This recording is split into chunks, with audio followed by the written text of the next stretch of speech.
25 नवंबर को आदरणीय प्रधानमंत्री नरेंद्र मोदी जी द्वारा अयोध्या में राम मंदिर धर्म ध्वजा चढ़ाने का बहुत ही भक्तिपूर्वक समारोह संपन्न हुआ। उसी अवसर के चलते कराड़ में आमी खिलाड़ू ग्रुप के सभी राम भक्त महिलाओं ने एक राम नृत्य सादर किया गया, राम नाम का जय जयकार किया। उसी ग्रुप पे गौरी नीलाखे और विशाखा कित्तूर और उनके सभी सहेलियों ने नृत्य द्वारा राम जी का सादर वंदन किया। आइए देखते हैं महाराष्ट्र के कराड़ से पीयूष गौर की रिपोर्ट।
जय श्रीराम।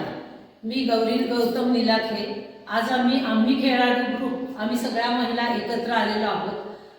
2022 साली 22 जानेवारी 22 साली जे राम मंदिराची प्राणप्रतिष्ठापना प्रभू रामचंद्रांची झाली, हा 500 वर्षाच्या प्रदीर्घ लढा आणि प्रतीक्षेनंतर प्रभू आपल्या जन्मभूमीत पुन्हा अवतरित झालेले आहेत। आणि आता 25 नोव्हेंबर 2025 रोजी अयोध्येच्या राम मंदिरावर धर्मध्वज उभा केला आहे। आदरणीय प्रधानमंत्री मोदीजींच्या हस्ते ध्वजारोहण झालेलं आहे आणि आम्हा सगळ्यांना त्या गोष्टीचा इतका प्रचंड आनंद झालेला आहे। त्यासाठी आम्ही हा नाच बसवलेला आहे, आनंदोत्सव साजरा करतोय। हे एक। आणि दुसरी गोष्ट की या ध्वजाचं महात्म्य असं आहे की हा केशरी रंग जो आहे हा धर्म, त्याग आणि आपलं एकत्रीकरण या सगळ्याचं प्रतीक आहे। आणि दुसरी गोष्ट की याच्यावर जे 3 चिन्ह आहे, कोविदार वृक्ष, सूर्य आणि ओम, हे सनातन हिंदू धर्माचं, आता कोविदार वृक्ष हा याला त्रेतायुगाचं हा राजचिन्ह आहे त्या काळच्या धर्मध्वजावरचं, आणि ओम जो आहे हा सनातन चिरंतन कधीही नष्ट न होणार याचं हे प्रतीक आहे। आणि सूर्य आहे प्रभू रामचंद्र सूर्यवंशी आहे, म्हणून हे खूप सुंदर असं आम्हाला खूप आनंद झालाय, म्हणून आम्ही हा आनंदोत्सव साजरा करतोय। मी विशाखा कित्तूर। आम्ही खेळाडू हा एक ग्रुप आम्ही तयार केलेला आहे, ज्यामध्ये विस्मृतीत गेलेले सर्व खेळ, पूर्वीपासून परंपरागत चालत आलेले खेळ आम्ही पुनर्जीवित करत आहोत.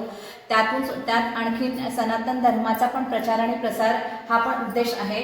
आणि आज आम्ही हा जो डान्स केलेला आहे, परवा जो ध्वज लागला त्याचा आम्ही आनंदोत्सव आज साजरा केलेला आहे. आम्ही अतिशय आनंदित झालेलो आहोत आणि असेच आम्ही वेगवेगळे कार्यक्रम करत राहणार आहोत. जय हिंद, जय महाराष्ट्र. जय